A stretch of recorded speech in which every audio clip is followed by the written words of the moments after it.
Welcome to History Uncensored. As always, I'm your host, Seth Michaels, and a few things before we start.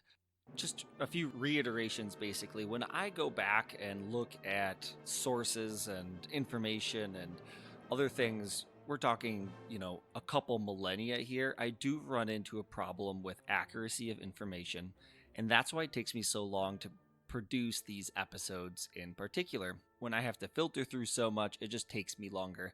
So I apologize, and I appreciate anybody who sticks with me when I'm doing it. It really means a lot. The other thing is I really have to dig deep to get this stuff done. So if you could do me a huge favor and subscribe to the show if you're new here, or if you have subscribed, thank you. Leave me a review on wherever you can, but particularly on Apple. If you like the show, there's no better way than that to help me out. Other than that, as always, let's get into it. It's no fun being a slave, and it's not just the work, but knowing that you're a slave and that nothing can change it. And if that doesn't give you an idea about what we're doing here, that's right. Again, we're going over slavery, at least in ancient Rome, the very beginning of it. At this point, I really want to emphasize slavery as a theory and practice. It's going to be easier to do that in regards to early Roman slavery than it is to bring up actual evidence. We know that slavery was in Rome, and I'll talk about that in a little bit, but I really want to emphasize slavery as theory. It'll be important. These will be important concepts to understand slavery as we continue down this path, and it will be a long path. Some of these concepts will probably be hard to listen to. I get that. These concepts, the difficult, the morbid, the disgusting facts, they're part of history, and they're part of life today. I will be getting to modern slavery at a much later time, but this stroll down history lane has an endpoint. We will finish the history of slavery and talk about slave theory in modern times, and I want every listener to be prepared for the bombs I will drop and how they might affect your life and the way you think about how modern slavery is run. The topics on this show I tried to pick because I want you as well as myself to better understand the incessant problems we face today. Slavery is an economic and a social problem. It is often written by the slaver. Therefore, it is sometimes very difficult to get proper evidence on what it may have been like to be a slave or part of the slave system because of it. The one thing that I strive to remember, and that everybody should strive to remember, that the people that I am talking about, the slaves that I'm talking about, were people. I will be discussing them as property quite frequently. Know that in my heart of hearts, I do not mean this as an injustice and only do it for historical decorum. Slaves were people, and they had dreams, aspirations. They felt betrayal, love, spite, hatred, happiness, and everything else that we can think of. There are still slaves today that go through these same problems. There are still people with no visceral rights within their own society. That is the reason I do this, so we can remember their stories, try to understand the gruesome nature of human consciousness and its need for power and subversion. The same story is played out millions of times throughout history. To better understand today, we need a realistic comprehension of the atrocities that were committed yesterday. And when I say one slave society was better than blank because of X, understand that no slave society was good. The literal owning of human property is appalling to a degree that should require no explanation. I hope that you as a listener follow me down this path of knowledge and understand that I do so out of as pure heart and mind as possible. What I say hurts me sometimes. It hurts to talk about this shit. It really does. Know that I will also be talking quite extensively in an upcoming episode of women's rights in Rome and what that meant for the future of women in Western society. Although that talk is for a future date, for now, let us instead focus on the brutal reality that was ancient Rome for a non-manumitted slave. Little is known about the origins of slavery in Rome. However, it was common in ancient societies to keep slaves. I talked about that in Egypt and the Mesopotamian cultures. In Greece especially, those things transcend time and work their way down to Rome. The likely origin of Rome as a small village or collection of villages lends itself easily to early slavery. It would not have been uncommon for even a small village to maintain a few slaves. captured from another local village, or perhaps brought through trade. However, there are a few references to slavery before the 3rd century BCE, and those speak of small-scale slavery. Only the extremely rich could afford them, and even then, they could only afford a few slaves. But by 225 BC, there were an estimated 600,000 slaves in Roman Italy. Only 194 years later, that number grew to approximately 2 million. That included growth from approximately 15% to 30 to 35% of the total population in Italy. These numbers reveal the extent of the institution of slavery in Roman society. For example, in a study of Roman tombstones, nearly 3 times as many inscriptions memorialized ex-slave as freeborn citizens. These numbers reveal an astounding number of inhabitants of Rome who were once slaves. As the numbers of slaves rose, so did the number of occupations in which slaves were used. Although initially only serving as domestic servants as well as agricultural servants, masters eventually used slaves in virtually every realm of life, from brutal manual labor, including the mines, or to the intellectual tasks of teaching and of government office. Some slave owners allowed their slaves some measure of freedom. Slaves could own their own property. This normally consisted of money and the eventual hope that they'd be able to pay their masters off for the right to their livelihood, to themselves. It was called a peculium. Often masters paid their slaves for their services, though this compensation was nominal.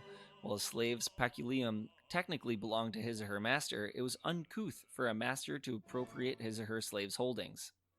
They could use it for just about anything they wanted, although, like I said, the big one was eventually to free themselves, but one interesting thing is, it was to purchase a slave for themselves, to do either their work for them or other various tasks that they wished. That's pretty crazy. So you give a slave money, and one of the only things that they want to do is to hire a slave to do their work for them. That's ingenious and terrifying.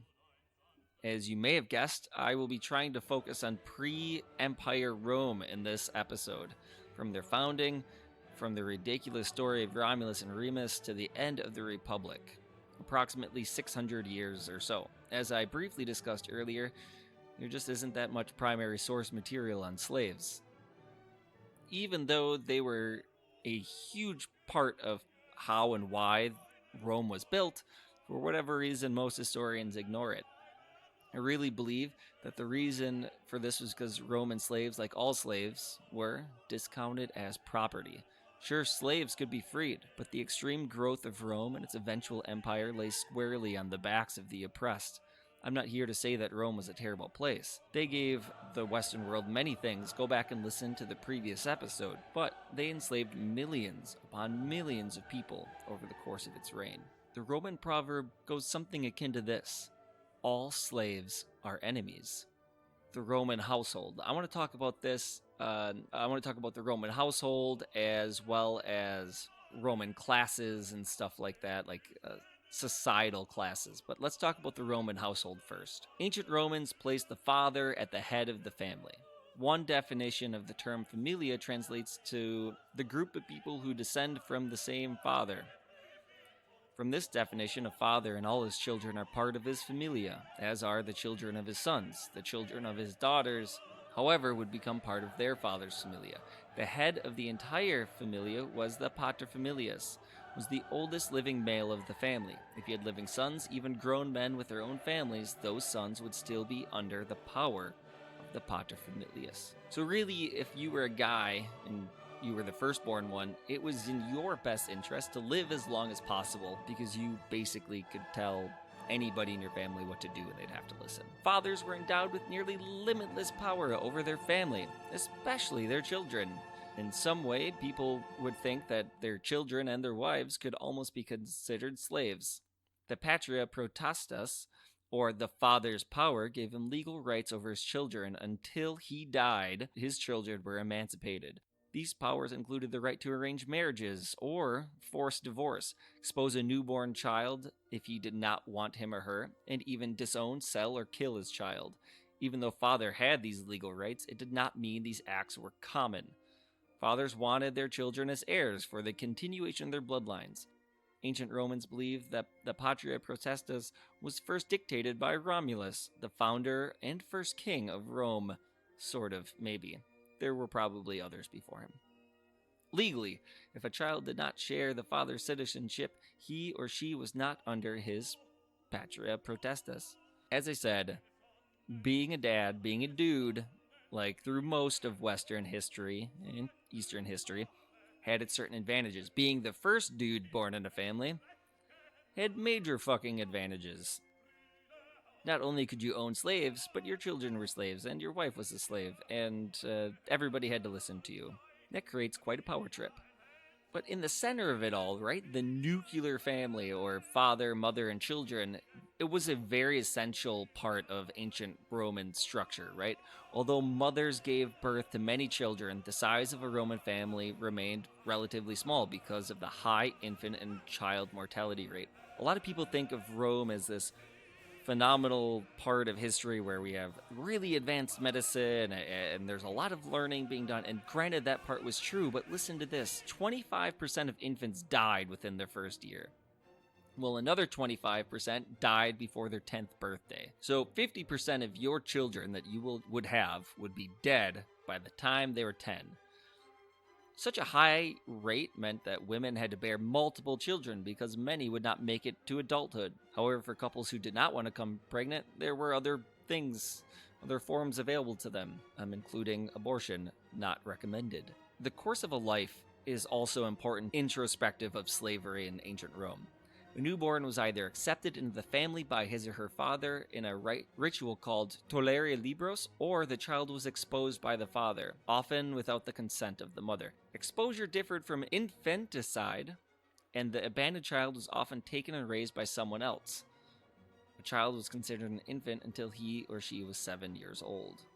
I'm going to repeat this, and I talked about it in the previous episode.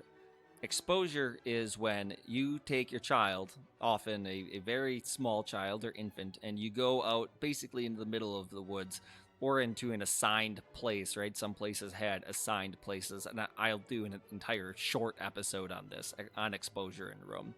You took your child, whom I would hope that you would love, and you took them out there, and then you placed them on the ground, with or without clothing, and you left them up there either to die or to be picked up by someone else. And this is very important in the topic of slavery, especially in post-Republic Rome, where many of those children eventually became slaves. All right, enough of that. Whole episode on that in the future. You'll probably hear me swear a lot. Okay, after 7, boys would begin their education and they would be introduced to public life. Girls remained in the household to learn the skills they would need as wives and mothers. Making babies. Legally, a girl was considered a child until she was 12, and a boy until he was 14. Girls were often engaged at 12 years old and married at 13 to a man chosen by her father. Males transitioned to adulthood, with the whole toga ceremony and stuff. Childhood ended for women when they were married, but they were still considered childlike because of their weaker dispositions compared to men. To really talk about Rome and slavery, first, we're going to need to understand the social hierarchy that dwelled deep within Roman roots. But before I do that, let us take just a short break, and I'll be right back.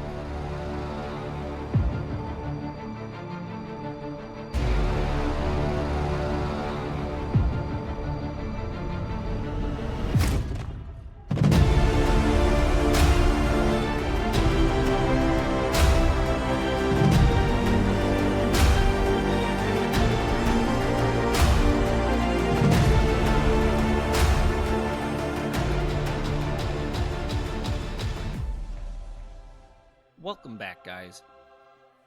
When we left, I said I wanted to talk about social hierarchy, so on and so forth. An account of Roman society can be given in terms of 3 types of social categories: order, status, and class.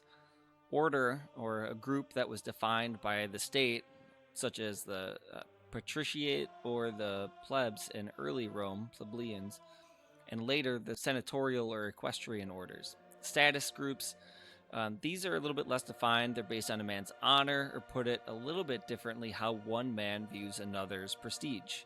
Class, I think this is the best example, right? A great landowner using slaves or tenants to work his estate would be in one class, the peasant working his own small plot on another, and the tenant on yet another, and then the slave, which resides only within the lowest stratification of societal honor and prestige.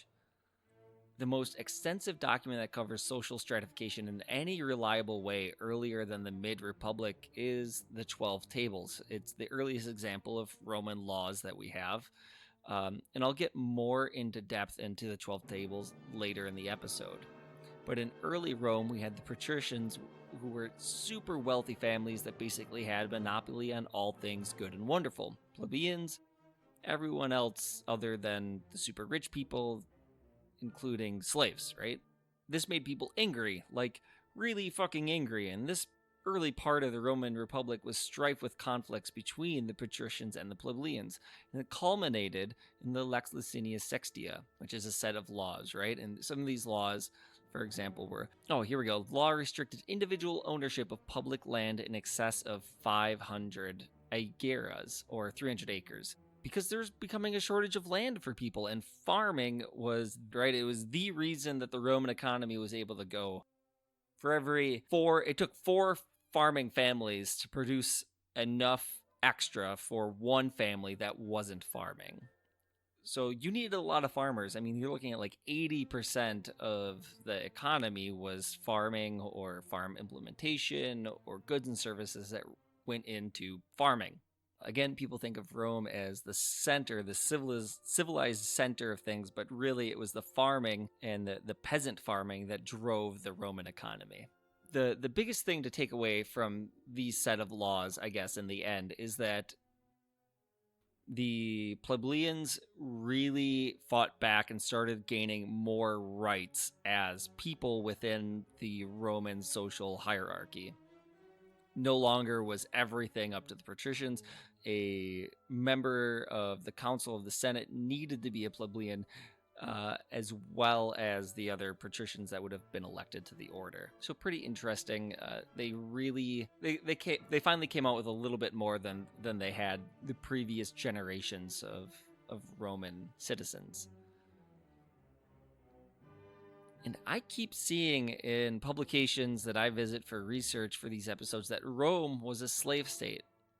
I'm going to thoroughly examine what that means over the course of this series on Rome, but here are a few generalizations about Roman slaves. Roman slaves, their names were given to them. They couldn't keep their original names. And this further goes to show that just how much, right, Romans saw these guys as property. Like, now you can't have your name, you have to take the name that I choose for you.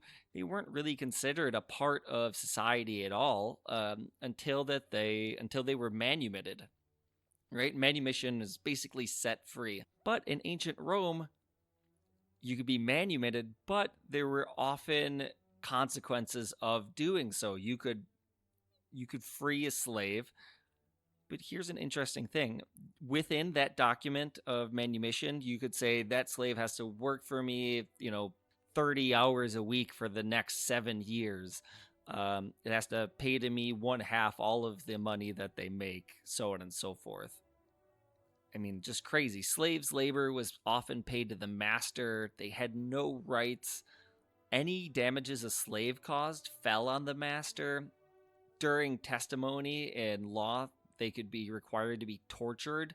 As you guys may have guessed, slavery was fucking cruel, especially to those slaves that worked in agriculture or those working mining precious metals for the Roman state and their elite. In reality, the only escape for these types of slaves, these manual labor slaves, was death. Domestic slaves, whether skilled, and many of them were skilled just like in Greece, or they provided manual labor, were not exempt from harsh treatment. One example of this, particularly gruesome, is recalled by the physician Galen. Hadrian, the then emperor of Rome, in a fit of anger, stabbed his slave in the eye with a stylus.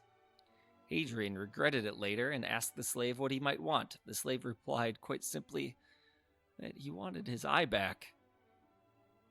Between this example of casual violence and the overarching theme as slaves seen as no social value, we can really begin to fully understand the complex relationships, the duplicity that existed between slave owners and slaves themselves. Finally, slavery allowed the myth of notional equality among Roman citizens and basic rights to survive in spite of a tremendous increase in inequality. I'll get into a little bit more of what I just said in a second. But are there examples of slaves being treated well? Well, abso-fucking-lutely. But in the grand scheme of things, they were, in the minds of their masters, just slaves. For even if you in your heart see yourselves as treating your slaves kindly, you have captured the essence of filth. You have claimed another as property. It's easy for me to sit back and talk like this because I am a free person living in the United States in 2019, right? Pretty easy for me to be like, yeah, that was terrible, when slaves were just a part of life back then. You know, I would have no idea how I would see slaves myself if I had been transported back to ancient Rome or whatever the case is. It's still shit, and I'm fully aware of how well people have it in the industrialized modern society. Slavery was a fact of life for Romans, but that doesn't mean that I have to like it. And in some places in the world today, slavery is still a fact of life. Slavery would not be capable of much development if it depended upon the master's personal superiority only. For slavery to become a social system, this slave state that I'm talking about, the master's power over the slave, must be recognized by society. The next thing I'm going to do is I'm going to go over some readings, some of the stuff that I found. One of these is from the Critical Readings on Global Slavery.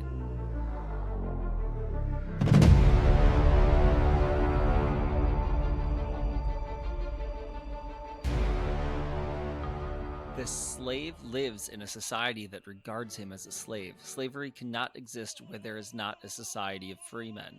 Therefore, the despot, however great his power, is not as such a master of the slaves. The slave owner has the community on his side. The chief has subjects who themselves compose the community. Looked at from the practical side, the chief's power contains much more of voluntary submission than the slave owner's. The chief never has the whole person of the citizens subjected in his own behalf. He may exact some performances for his personal benefit, but the restriction put upon the subjects encroaching on their freedom and private life will generally be measures taken in the interest of the community and approved of by the community. These restrictions are mutual and arise from the social connection itself. This is not, as in slavery, using one person as a means to the purposes of another definite person. This yet more distinctly appears, where not a single man imposes these rules, but the council of citizens in a communistic society. There would be an entire absence of personal freedom, yet there would be no slaves, as there would be no freemen who that they could serve. What that's saying is, you can only have slaves if there are people in a society that are free. But if you live in a communistic society where everybody shares the same rules, regulations, a very like hunter-gatherer society, it's much less likely that people have personal slaves because there isn't, let's say, personal property that would be attached to it. There are no necessarily free people that could own a slave. Maybe the community itself would own workers or so on and so forth. But it's very rare that that happens. You need this idea of free people. The other thing is, and this is a really good example of this, in the inequality that is the Roman Republic, you had the very upper class of people, super unequal, right? That own, think about modern United States, right? Same, the upper percentages own a significant portion of the wealth. The lower percentages don't, but there's still a society of people below them. And unfortunately, the United States, right? You can be in the lower classes, but there's still somebody beneath you. You probably still have a home, so on and so forth. But there's still people that are homeless. Well, in Rome, these people were literally slaves. It kept the lower classes from really trying to stratify or gain themselves into higher classes because there's always somebody underneath them. They can always look down and say, well, at least I'm not that person. And that really provided the system, this going on of Roman slavery. This is from The Emergence of a Slave Society by Moses Finley. The slave owner's rights over his slave property were total in more senses than one. The slave, by being a slave, suffered not only total loss of control over his labor, but total loss of control over his person and his personality. The uniqueness of slavery lay in the fact that the laborer himself is a commodity, not merely his labor or labor power. His loss of control furthermore extended to the infinity of time, to his children and his children's children, unless again the owner, by a unilateral act, broke the chain through unconditional manumission, which again was pretty common in Rome. Not to say that there's a bright side to Roman slavery, but if there was, it's that a very large portion of adult slaves could earn their manumission. Even then, though, only children born subsequently were beneficiaries, not those already in existence at the moment of manumission. In Rome, there's ample evidence of people gaining their freedom, right, being manumitted, but having their children staying within the family of the ex-slave owner.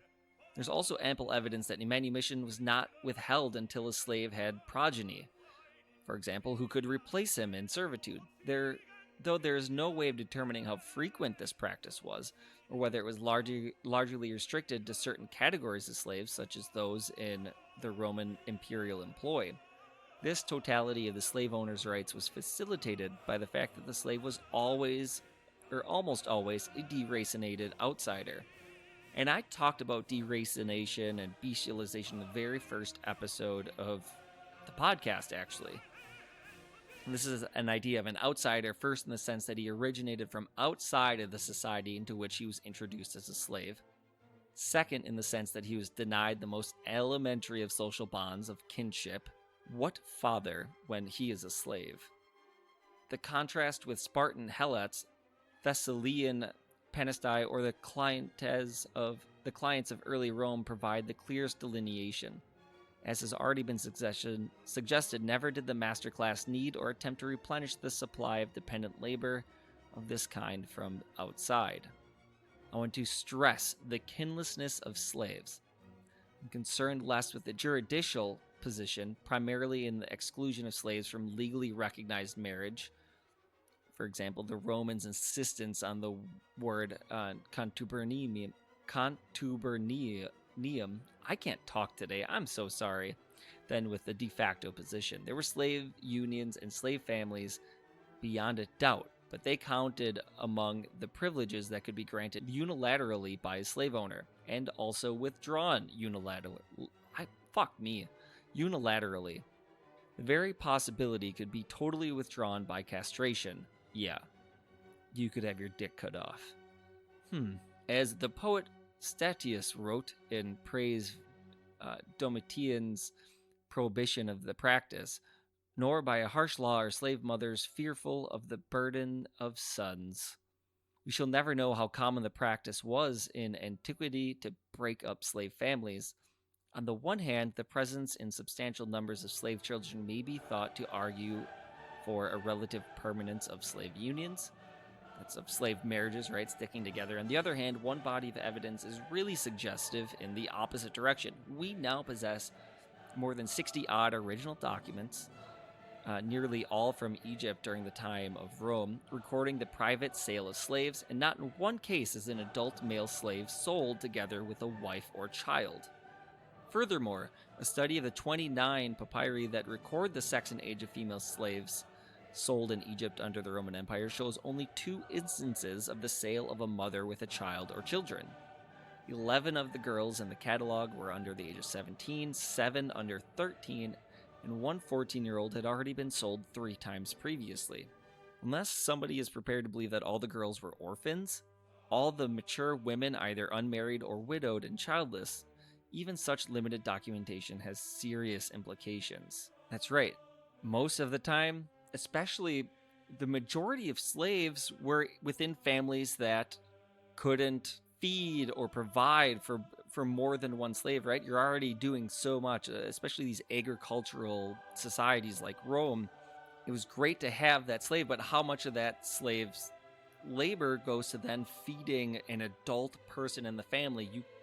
that food would be better off going to one of the family members, or for gaining some form of monetary assistance so they could buy tools or so on and so forth to provide equity at their home. So if there were slave children, right, either from the master and a slave or so on and so forth, generally they were sold off. Slaves, for the most part, were not allowed to stick together as families, and that's just incredibly depressing.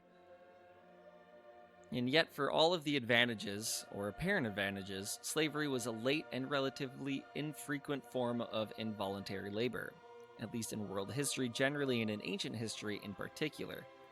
Advantages and disadvantages are not essences but historical attributes that come and go under changing social and economic conditions. The critical question in the development and decline of ancient slavery can be examined only by an inquiry into the necessary and sufficient conditions.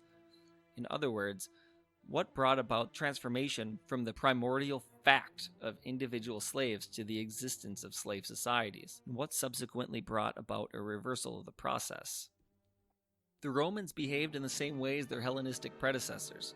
Sicily, where the Syracusan Cailirioi had apparently disappeared by the early BC at the latest, slave labor became the sole form of involuntary labor, and remained so after Roman conquest. The same was largely true in Italy, though we can take the view that in areas of latest conquest on the peninsula, debt bondsmen were also a significant element that brought, and that throughout Italy, tenants who fell in debt were in effect held on the land by compulsion. Everywhere else, apart perhaps from the northern provinces and the common pattern until the late empire seems to have been one of urban slavery and rural dependent rather than slave labor, though more study is still definitely necessary. I just want to repeat again that free independent peasants and artisans survived all of these political and social changes in rather large numbers, and that nothing that I have said implies that there were no slaves in the provincial countryside. In some, slave societies, like the Roman one, as distinct from societies in which there were slaves, or individual slaves, were not to be found in all parts of eventually became the Roman Empire. What we accept as a political unit, and in sense as a cultural unit, these slaves, was not ipso facto an economic or social unity. When we think about Rome as like this European or kind of a world empire, not a world system, a structure in which different labor regimes and modes of production coexisted and were tied together politically rather than economically. And most of Greco-Roman slavery, or Roman slavery, therefore must restrict itself, at least initially, to the central areas of Italy and Sicily. On conservative estimates, there were about 60,000 slaves in Athens at the end of the 5th century BC. These are conservative, right? And I talked about this in the Greek episode. But in Italy, there were about 2 million at the end of the Republic. The comparable percentages are about the same, between about 30 and 35% respectively. That is more than sufficient, especially since the signs all say that slave owners in antiquity were found considerably lower in the social and economic scale than the New World, right? Than we think of as the pre-modern slavery, the antebellum South, so on and so forth. Since this proportion of slaves was retained in antiquity over a really long period of time, the entire history of slavery in the United States lasted no more than the period of Augustus to Septimus Severus. It is equally impossible to quantify the distribution of slaves across the entire empire. Historians of antiquity often go a step further, and they insist on war and conquest as the necessary condition for the creation of a slave society. Remember, difference between society and individual slave ownership. I would say over the course of the Republic, from the time of Roman kings to the Republic, you had that shift, right? As Rome started conquering more areas, they eventually went from a society that was dependent on free labor or a low market laborship to a society that was almost entirely dependent on slave labor to perform the tasks. right? And we have to think about it. The view, as this view arises of Roman history that is so dazzled by the vastness of the conquests and enslavements over the last 2 centuries before Christ, it's blind to the unmistakable considerable growth of slavery in Rome before then. No one will deny the enormous leap that occurred during the Second Punic War, and a similar leap occurred in the course of American history, right? For different reasons, of course, but that does not invalidate the view that the southern states were already a slave society in the first half of the 18th century. And it also doesn't repute the fact that Rome was not later than the 3rd century BC, right? During this process of going from the kings of Rome to the Senate, so on and so forth, they eventually became a slave society. All vigorous new institutions develop and expand, but that process follows their introduction and cannot be confused with the latter. Admittedly, the 2 centuries before 200 BC are a wasteland for the student of Roman social and economic history, but the signs all point in the same direction. A first tax on manumissions is reported to have been levied as early as 357 BC. By the last quarter of that century, controversy arose over the votes of freedmen in the Roman assemblies. In 296, during the Third Samnite War, freedmen were called up for military service. In that same war, Livy records that enslavement of nearly 40,000 captives, a figure which may not be accurate but is also not complete. In 262 came the first of a long series of mass enslavements during the Punic Wars, 25,000 after the capture of Argento. No one will seriously suggest that all these men, women, and children were sold off to Carthage or to the Greek East rather than in Italy. Nor can it be maintained that faced with an unprecedented and unexpected phenomenon of many tens of thousands of slaves, the Romans quickly, whether consciously or unconsciously, slid into the habit of employing slave labor on a considerable scale for the first time. And we saw that in evidence as I was talking before, right? So at the end of the Republic, Rome had almost 600,000 slaves, and before then, they had significantly less. These wars and conquests really lent credence to the fact that Rome started enslaving at a mass scale in the 3rd and 4th century BCE. Though this is the case, another approach is available. The tradition of social conflict within Rome from the foundation of the Republic stresses the persistent efforts to restrict landholdings of the oligarchy, and particularly the amount of the conquered land occupied by individuals for both farming and grazing. It is enough to mention the Licinian Sextian laws of 367, the 3 occasions in the 290s where men were prosecuted for exceeding the maximum holding. And I talked about those laws briefly before. The maximum supposedly fixed under the Sextian laws is a highly improbable duplicate of Tiberius Gracchus's 500 and 133 BC. It would require remarkable skepticism to ignore the tradition totally. No one will deny that there were wealthier Roman landholders in the 4th and 3rd centuries, and that there were not working farmers in the style of legendary Cincinnatus. Who worked their land? That's right, who worked it? The choice lies between clients, men bound in nexum, and hired labor on the one hand, and slaves on the other. The choice seems to be an easy one to make. There really wasn't much of a labor market. Most freedmen tried to own property. If they didn't own their property, they tenanted somewhere for work. Special emphasis is laid on the way in which only the wealthy gained by system of occupation, because the use of slave labor gave them the advantage over the free peasant farmers. None of what I have just said is to deny the peculiar importance of conquest in the history of Roman slavery.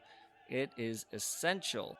The role, however, was in creating the basis for larger estates with more slaves, and with all the consequences that followed for Roman society, and therefore for the structure of Roman slavery. The conquest theory helps to explain the specific character of the Roman slave society, not really its emergence. Comparative evidence reveals that a necessary condition for an adequate supply of slaves is not conquest, but the existence, outside of the society under consideration, of a reservoir of potential slave labor on which the society can draw systematically, and has been neatly phrased on institutionally agreeable and legal terms. Need I recall that neither the Americans nor the slave traders from Portugal and later England made war in Africa. With the possible exception of the Portuguese in Angola.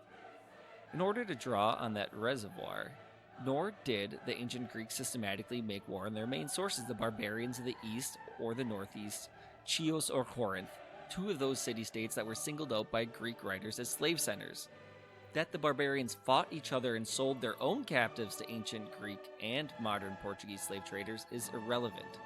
So is the question of whether or not the barbarians themselves employed slaves. And so is the fact that whenever the captives of wars within the Roman world were sold off, some of them were slaves to begin with. Especially when a city had been captured, such actions merely redistributed the existing slaves. They did not add to the total stock. And all of this, as a reminder, is happening during the first few centuries of Roman rule, conquest, and settlement. The Italian peninsula is being settled, and people are starting to take notice of the new bustling centers of civilization in the area, mainly Rome itself. And I am going to take just a short break there, and we'll pick back up with some of the laws and ending on the legacy of kind of Roman slavery, and I'll discuss future episodes after this time.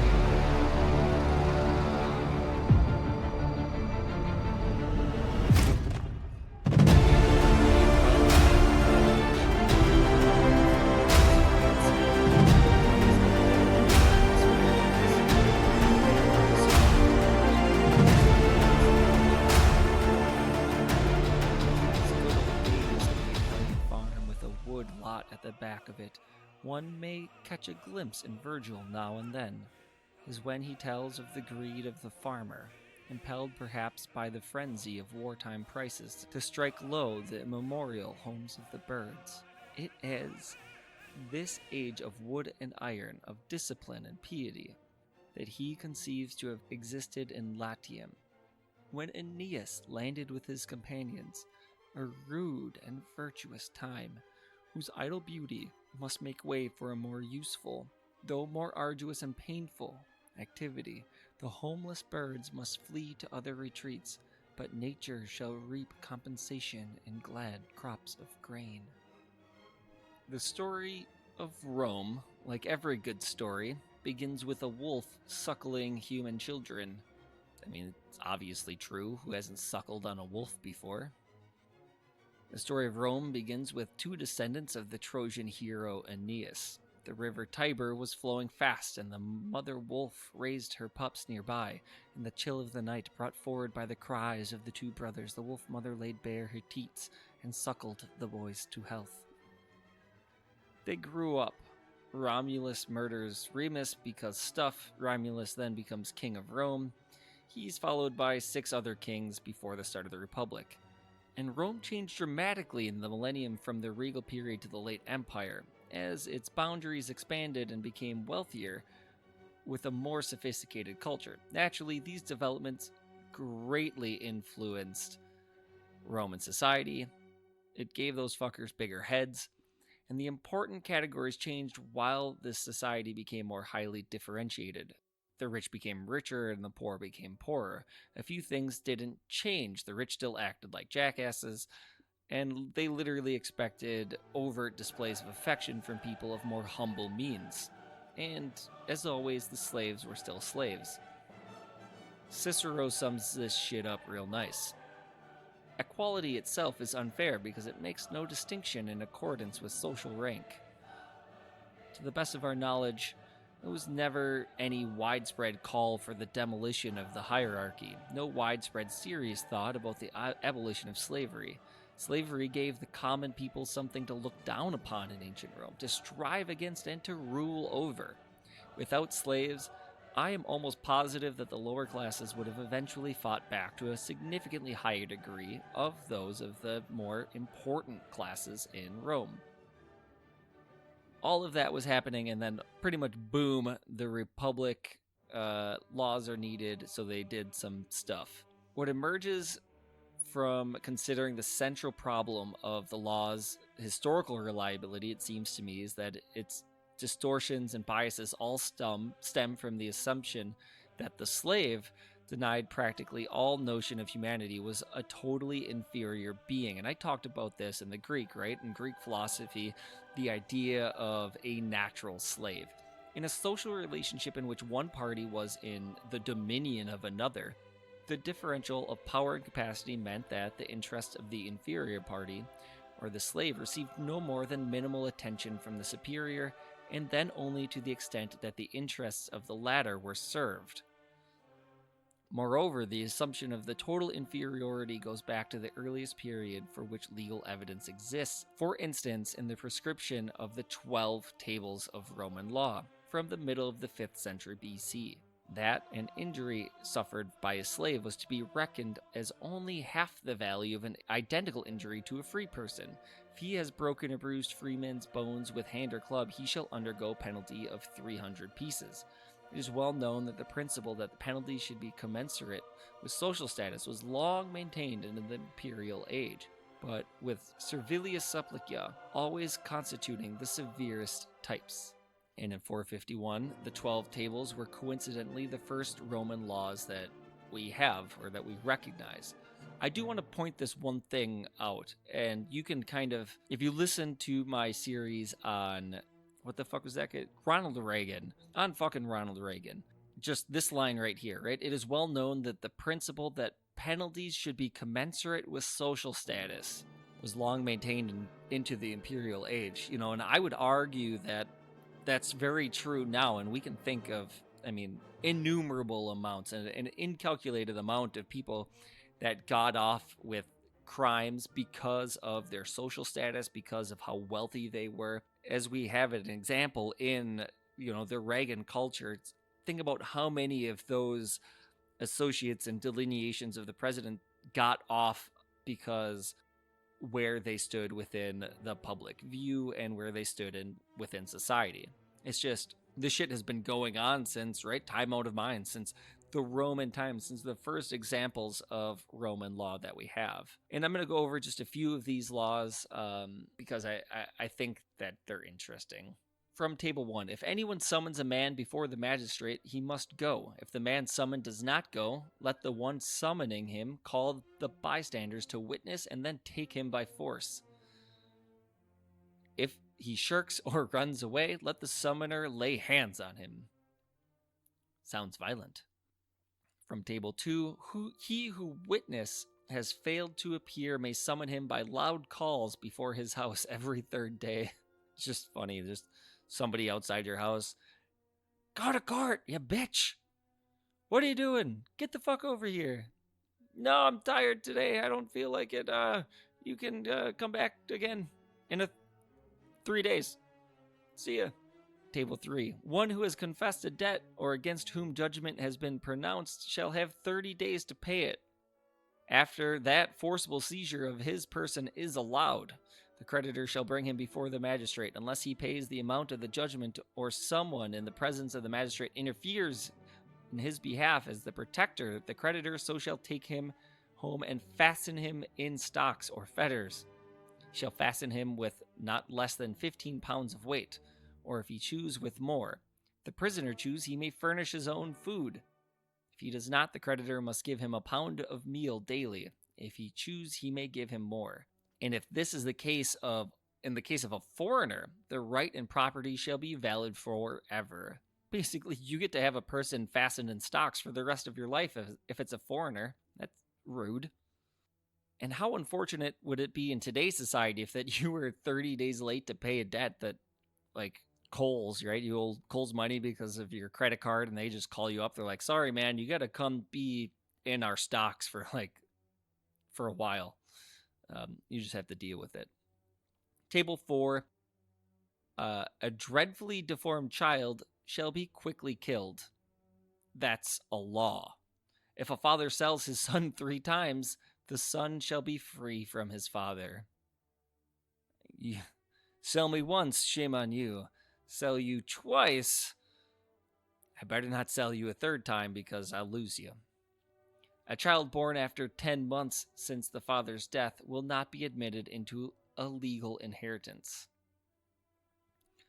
Females should remain in guardianship even when they have attained their majority. That's right, women were almost always slaves. Again, that'll be a whole episode. When one makes a bond and a conveyance of property as he has made formal declaration, so let it be binding. I like that this is just included. Should a tree on a neighbor's farm be bent crooked by the wind and lean over your farm, you can take legal action for the removal of the tree. It was so important in ancient Roman society that that was part of the 12 tables. And a man may gather up fruit that was falling down onto another man's farm. Also, it's very important. You go get that fruit. If somebody has maimed a limb and does not compromise with the injured person, let there be retaliation. If one has broken a bone of a free man with his hand or cudgel, let him pay the penalty of 300 coins, right? I already talked about that. If he has broken the bone of a slave, let him have 150 coins. If one is guilty of insult, the penalty shall be 25 coins. If one is slain while committing theft by night, he is rightly slain. If a patron shall have devised any deceit against his client, let him be accursed. God, I love ancient fucking laws are the best. Some of them are pretty harsh, and I talked about them in depth in the civilized slavery episode. I would go back and listen to it because there's gems in there, especially with sorcery and such. But just ancient slavery not ancient slavery, god damn it. Ancient law is so much fun. Any person who destroys by burning any building or heap of corn deposited alongside a house shall be bound, scourged, and put to death by burning at the stake, provided that he has committed the said misdeed with malice aforethought. So now we have murder 1, right? That's arson 1. If you destroy, what's a heap of corn anyway? But if you destroy a heap of corn by burning, you could be burned at the stake. Wonderful. If you committed that by accident, I wonder how you'd prove it, right? If you committed it by accident, it is ordained that he repair the damage, or if he's too poor to be competent for such punishment, he shall receive a lighter punishment. A person who had been found guilty of giving false witness shall be hurled down from the Darpian rock. Damn it. No person shall hold meetings by the night. That's pretty interesting, right? No shady business.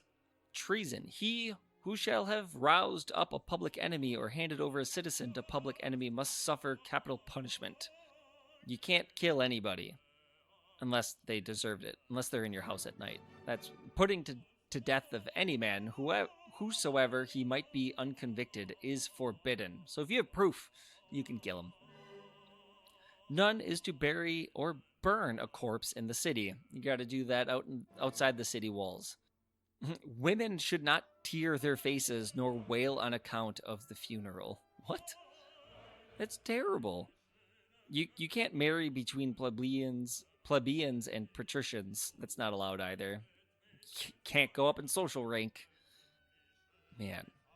Although some scholars insist that 12 tables were not quite all equal before the law, that tradition has claimed that there were not enough alone to be defined as a complete code of laws. Nevertheless, indisputably set the foundation for what would become a system of fully codified laws in the Roman world. The decemviri must also be credited with creating laws that were of practical value, separated from any religious consideration. Roman law was written and rewritten over the course of the millennia that Rome was in power. During the entirety of its rule, slaves perpetuated the Roman ideals. I know I missed some stuff, but fuck me if finding this stuff isn't nearly impossible in chronological form across 30 different sources. I'm sure that if I miss something that I'll be covering it in the near future. Roman history is exhaustive, inventive, full of lies and exaggeration. I look forward to teasing the rest of it out, but until then, I appreciate the patience. The next few weeks are a little bit more straightforward. It sums this shit up.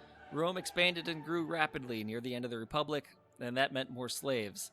Some of these slaves, these criminals, would end up fighting in the arena. And next week, or the next episode with History Uncensored, follow me as I discuss the very gruesome and the true stories of gladiators and what their life was truly like.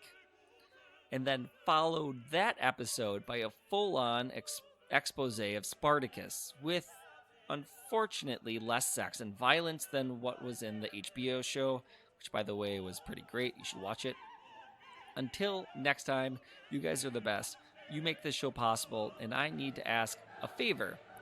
Somebody gave me a 1-star review on iTunes without any explanation, and it made me sad. To be fair, I probably upset them with my swearing or some such. But if you enjoy the show, or this was your first time listening, hit that subscribe button, and if you're feeling extra fucking awesome, leave a review. Today we have something special. This is the very first chance I've had a chance to do this. We have listener mail, and which is awesome. It comes from Michelle. Thank you very much, Michelle. She says, I enjoy your history podcast. You are thorough and compassionate, which gives the podcast heart, which is something I really try to do. Thank you for noticing. And she heard the podcast from the History Chicks podcast. If you haven't listened to the History Chicks, go out and do it. They're amazing. They threw a bone to me, and I appreciate it. Both of those hosts are a lot of fun to talk to, and hopefully I get to have them on the show someday. But on a recent episode, I commented on Rome's global currency and stated something akin to that there hasn't been anything like it since. She mentions that the Mughal Empire also had a global currency that would have spanned a larger area. And that happened, obviously, after the Roman Empire. And I'm not going to do a full episode on this because there wasn't much evidence I could find for a global Mongolian currency. Here's what I will say about the difference between Roman and Mongolian currency. The advantage that Rome had was they had a lot of the minerals and the gold, the silver, so on and so forth, was available to them within their direct area of control. And because Rome is so central within the Mediterranean field, it was much easier to distribute the coins. One coin was the same, as I mentioned, whether you were in Rome or whether you were in Britain. The small area and landscape of Western Europe made that possible. And the length of time that Rome was in power, right? Rome had this very gradual build-up in power. From the kings, to the Republic, to the Empire, and expansion outward. They already had the properties and the institutions in place to make it happen. The difference with the Mongolian Empire was it really happened within a few hundred years and was only relevant really for that time. Granted, it was split up and eventually, the Mongolian Empire really dissipated, but one of the tenets of the Mongolian Empire was murdering everybody. Pretty much anywhere the Mongolian horde went, they killed at least half the population. So it was really hard, and they didn't really take slaves per se. They let the community from which they conquered basically swear fealty to them, but they didn't change the society much. And because the expansion was so great and so quick, they never had a chance to really institute a global currency. They allowed the currency to exist wherever it was at that time within that society. Granted, later, Genghis Khan's, grandson did institute a policy of paper money. That paper money never had a chance to fully encapsulate the entire empire. Within the few hundred years that the Roman Empire, or that the Mongolian Empire was solvent, they never, unfortunately, were able to establish a global currency. I would think that the closest to a global currency that would be available post-Rome would probably be maybe the English Empire, right? Or during the 1700s, Portuguese, Spain, France, all of those empires which had their own currency. across their empire, the currency was very similar, right? They had similar prices, so on and so forth. I think that would be the closest that I can think of.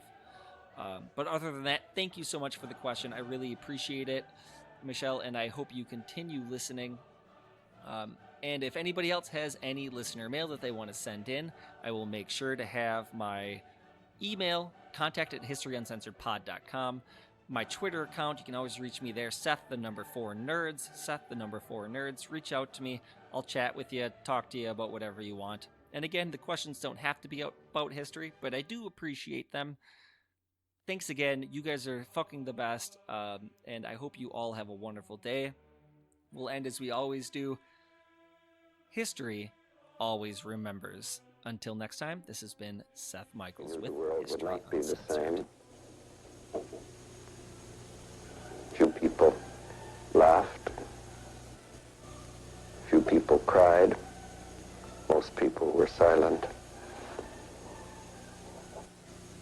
I remembered the line from the Hindu scripture, the Bhagavad Gita, and says, "Now I am become death, the destroyer of worlds." I suppose we all thought that one way or another.